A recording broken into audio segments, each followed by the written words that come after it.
Good afternoon, Mr. Secretary General, fellow delegates, ladies and gentlemen. It is a great honor to be here to address the topic of sustainable development. In many of our nations, especially developed countries, there is among our general population a genuine compassion towards those in need. There is a recognition of the grinding poverty that so many experience every day around the world. And yet sometimes it's said that our efforts to combat poverty and disease do not and cannot work, that there are some places beyond hope, that certain people and regions are condemned to an endless cycle of suffering. Here, today, we put those myths to rest. Today, we set aside the skepticism and we lift up the hope that is available to us through collective action.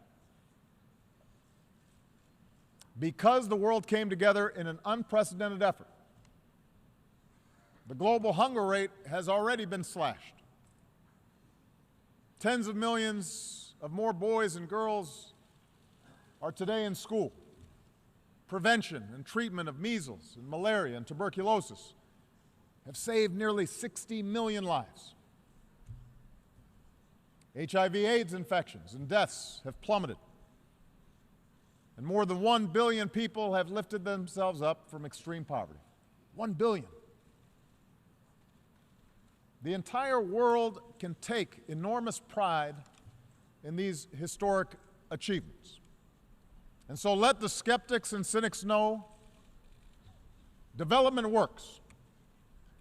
Investing in public health works. We can break the cycle of poverty. People and nations can rise into prosperity. Despite the cruelties of our world and the ravages of disease, millions of lives can be saved if we are focused and if we work together. Cynicism is our enemy. A belief, a capacity in the dignity of every individual, and a recognition that we, each of us, can play a small part to play in lifting up people all around the world. That is the message that we're sending here today. And because of the work of so many who are assembled here today, we can point to past success, and yet we are also here today because we understand that our work is nowhere near done.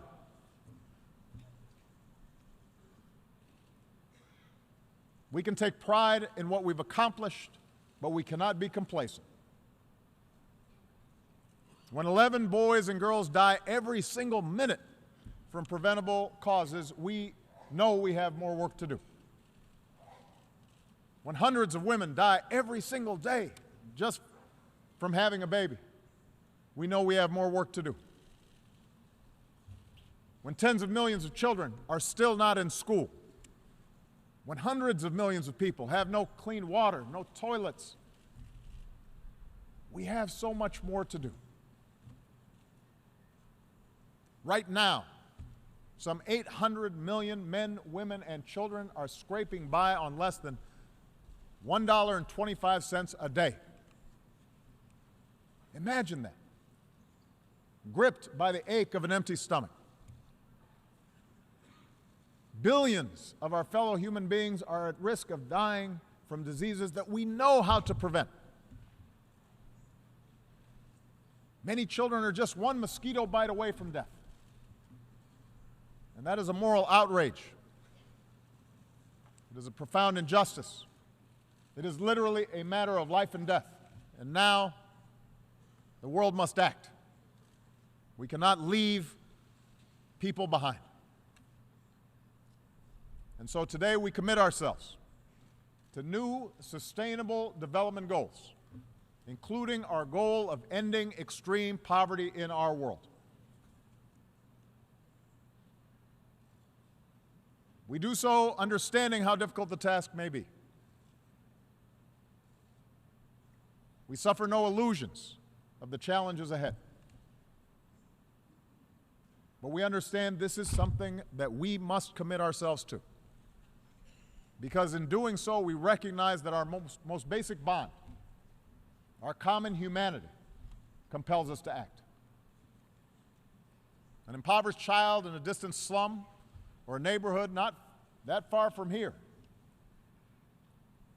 is just as equal, just as worthy as any of our children, as any of us, as any head of government or leader in this great hall.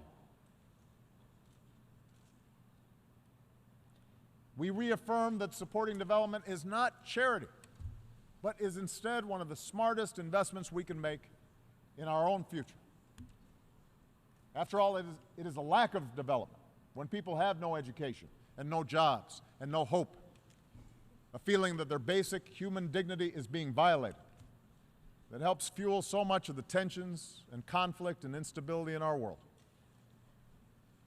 And I profoundly believe that many of the conflicts, the refugee crises, the military interventions over the years might have been avoided if nations had truly invested in the lives of their people, and if the wealthiest nations on earth were better partners in working with those that are trying to lift themselves up.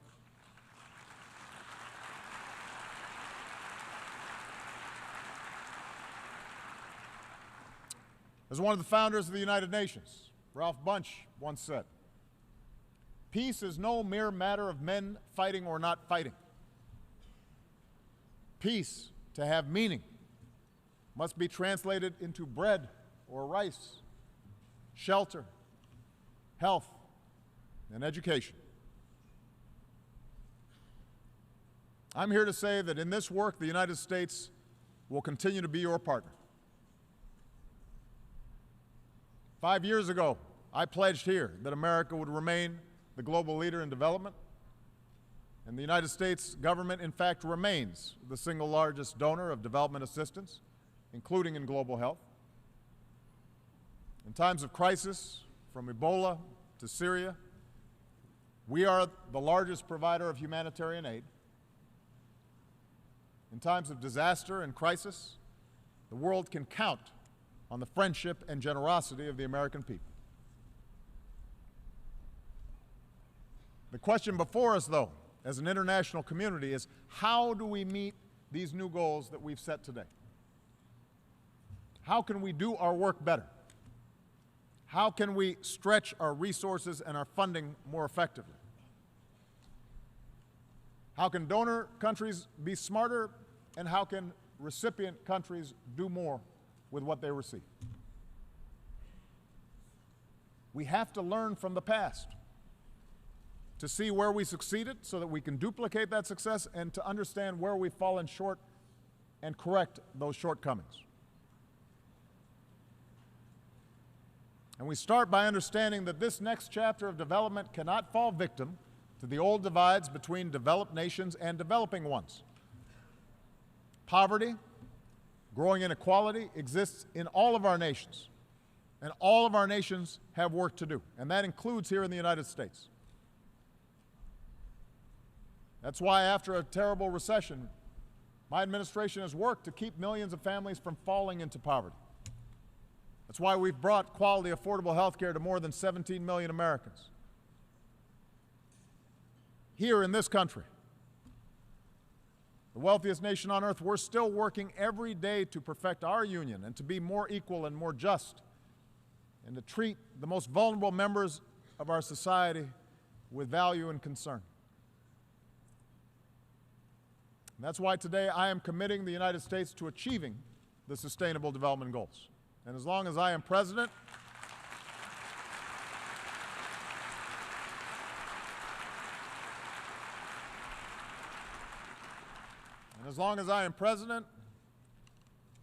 and well after I'm done being president, I will keep fighting for the education and housing and health care and jobs that reduce inequality and create opportunity here in the United States and around the world.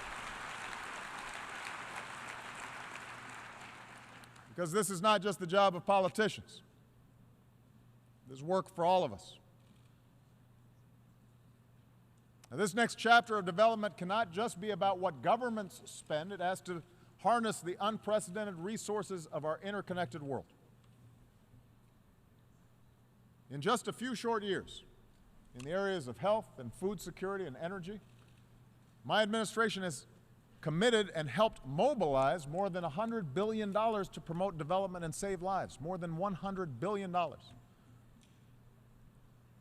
And guided by the new consensus we reached in Addis, I'm calling on others to join us. More governments, more institutions, more businesses, more philanthropies, more NGOs, more faith communities, more citizens.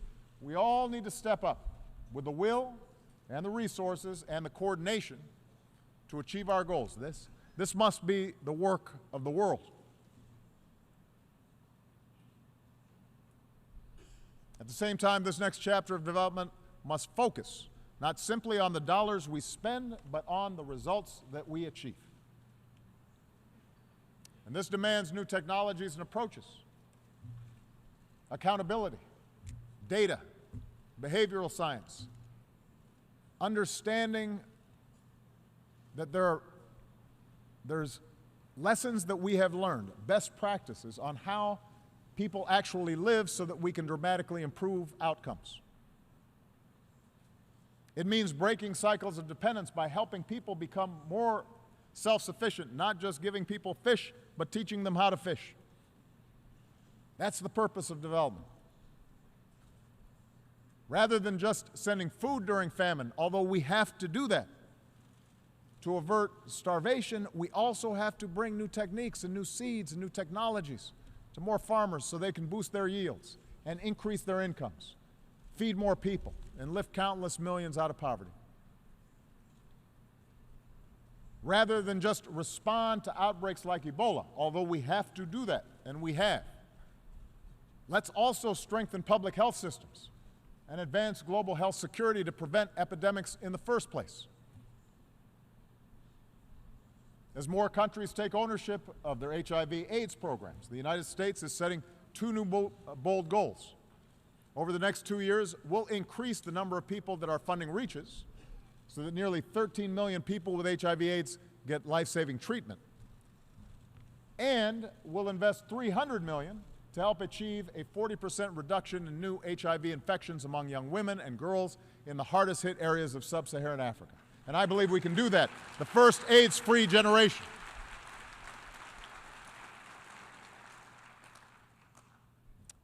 This next chapter of development must also unleash economic growth. Not just for a few at the top, but inclusive, sustainable growth that lifts up the fortunes of the many. We know the ingredients for creating jobs and opportunity. They are not a secret. So let's embrace reforms that attract trade and investment to areas that are in need of investment and in need of trade. Let's trade and build more together. Make it easier for developing countries to sell more of their goods around the world. And let's invest in our greatest resource, our people, their education, their skills. Let's invest in innovative entrepreneurs, the striving young people who embrace new technology and are starting businesses and can ignite new industries that change the world. I have met young people on every continent, and they can lead the way if we give them the tools they need. Our new development goals are ambitious, but thanks to the good work of many of you, they are achievable if we work together, if we meet our responsibilities to each other. I believe that. The progress of recent years gives us hope. We know what works. We know how to do this. But perhaps because This is now my 7th year of addressing the General Assembly. I tend to be more blunt. Along with the gray hair, I'm becoming more likely to speak my mind. So indulge me when I say that we will never achieve our goals if we do not squarely confront several insidious threats to the dignity and well-being of people around the world. No matter how much hard work is done by development agencies, no matter how large the donations and commitments that are made by donor countries, if we don't take care of some other elements of development, we will not meet the goals that we've set. Number one, development is threatened by bad governance. Today, we affirm what we know to be true from decades of experience. Development and economic growth that is truly sustainable and inclusive depends on governments and institutions that care about their people, that are accountable, that respect human rights and deliver justice for everybody and not just some. So in the face of corruption that siphons billions away from schools and hospitals and infrastructure into foreign bank accounts, governments have to embrace transparency and open government and rule of law. And combating illicit finance must be a global effort because it is part of our development effort. And citizens and civil society groups must be free to organize and speak their mind and work for progress, because that's how countries develop. That's how countries succeed. Development is also threatened by inequality. And this is a political debate that we have in this country. So I just want to be clear, this is not something from which the United States is immune to. Every country has to grapple with this issue. The wealthiest and most powerful in our societies oftentimes like to keep things as they are. And they often have disproportionate political influence. When poor children are more likely to get sick and die than children in wealthier neighborhoods just across town, when rural families are more likely to go without clean water, when ethnic and religious minorities, or people with disabilities, or people of different sexual orientations are discriminated against or can't access education and opportunity, that holds all of us back. And so in all of our countries, we have to invest in the interventions that allow us to reach more people, because no one should be left behind just because of where they live or what they look like. Development is threatened by old attitudes, especially those that deny rights and opportunity to women. In too many places, girls are less likely to be in school than boys. Globally, women are less likely to have a job than men and are more likely to live in poverty. And I've said this before, and I will keep repeating it. One of the best indicators of whether a country will succeed is how it treats its women.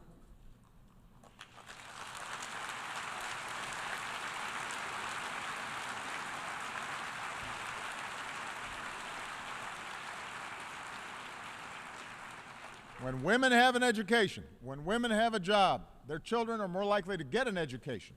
Their families are healthier and more prosperous. Their communities and countries do better as well. So every nation, all of our nations, must invest in the education and health and skills of our women and girls. And I have to say, I do not have patience for the excuse of, well, we have our own ways of doing things. I understand.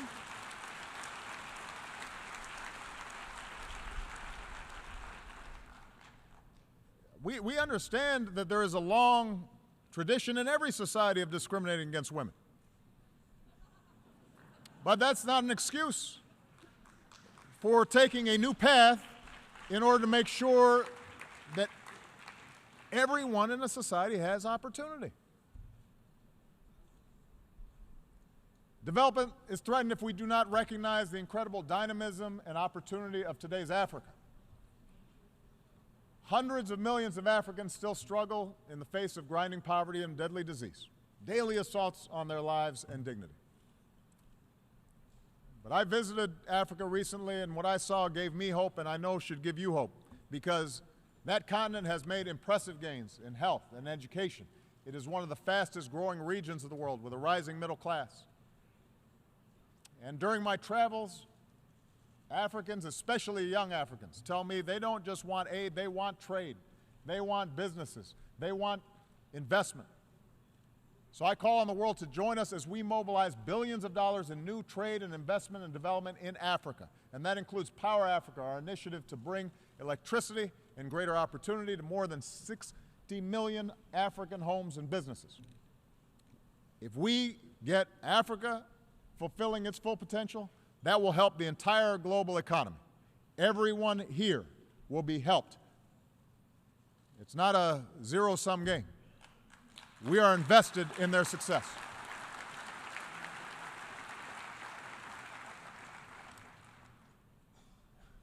Development is threatened by war. This should be a simple proposition, but it bears repeating. It is no coincidence that half of the people living in extreme poverty around the world live in places afflicted by chronic violence and conflict. Today, some 60 million men, women, and children have been forced from their homes, many by conflicts in the Middle East and in Africa. Now, these are humanitarian crises and refugees that we cannot ignore, and we have to deliver the urgent aid that is needed right now. And those countries that can must do more to accommodate refugees, recognizing that those children are just like ours. But our efforts must be matched by the hard work of diplomacy and reconciliation to end conflicts that so often tear societies apart. And as I said earlier, war and conflict is more likely to arise where we have bad governance, and we have high inequality, and we have discrimination against minority groups and ethnic groups, and we have low educational levels. So these things are all related. And finally, development is threatened by climate change. And I want to thank the Secretary General for the extraordinary leadership and work that he's done on this issue.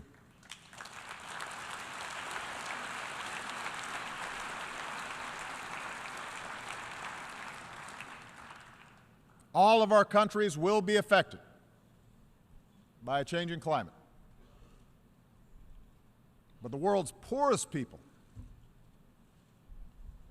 will bear the heaviest burden from rising seas and more intense droughts, shortages of water and food.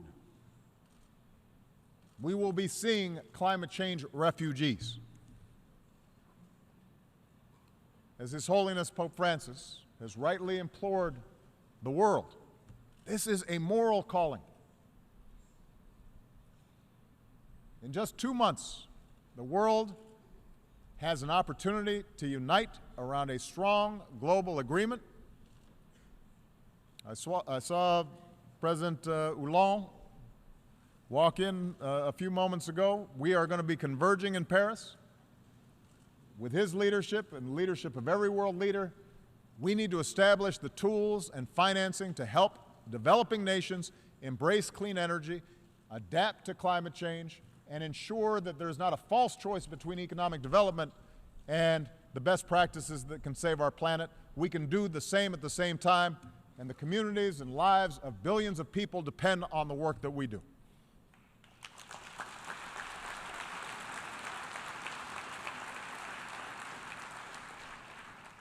Future generations of young people watching today and tomorrow will judge us by the choices we make in the months and years ahead.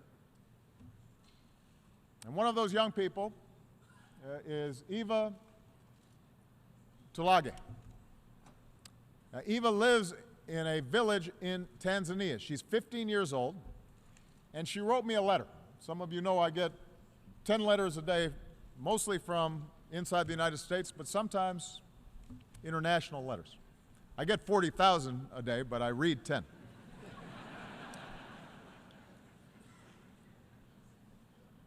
And so Eva told me about her parents, farmers who struggle to provide for their 7 children.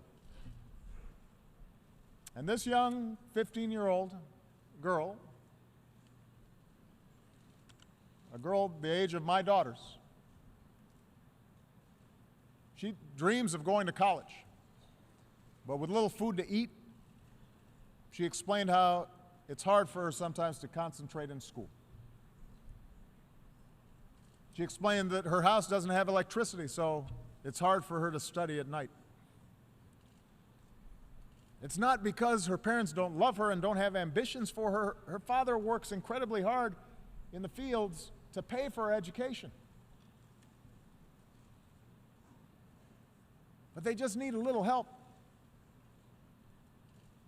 I won't let him down, Eva said. I'll do whatever it takes, she said in her letter. And then, knowing that we would be gathered at this summit to help lift up families like hers, she asked me a question that could be asked of all of our nations. What will you commit to doing? What will you do?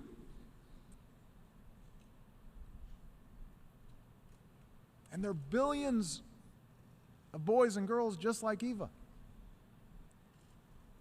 They're just like our children. They have as much talent and as much hope for the future. And they're willing to work hard. And their parents love them just as much as we love ours. And just by the accident of birth, it's so much more difficult for them to achieve their dreams as it is for our children.